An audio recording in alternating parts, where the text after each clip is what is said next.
May I introduce you to Michelangelo? That's him. That's his official bust of the so-called divine-inspired artist.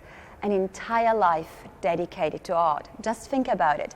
He died at the age of 89. Considering for back then, this is a man of 100-something, if you want, compared with today's life expectancy.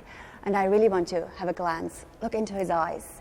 He's the one who made these masterpieces we're going to discover right now. Welcome to the Accademia. In front of you is Michelangelo's masterpiece, David. Before we have a glance, though, I want to show you one of these unfinished statues, the so-called prisoners, slaves.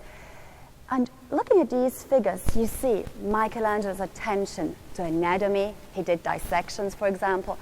This figure, if you look at every single muscle, you almost feel the effort the figure is making to hold up the weight. We call it Atlas, and it shows you beautifully that Michelangelo was convinced the figure is already perfectly hidden inside the block of stone, and the only thing he has to do, he has to free it from inside. And here we are in front of the most famous block of stone in the world, Michelangelo's masterpiece, his David. It's not only a block of stone, it's a masterpiece, and we'll discover together why. It's 17 feet tall, carved out of one single huge block of stone.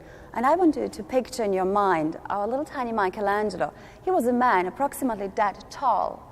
A hammer and a chisel, that's it. It took him 3 years to carve the symbol of the city of Florence. David, who fights the giant Goliath, is a symbol for the city. It's the Florentine identity.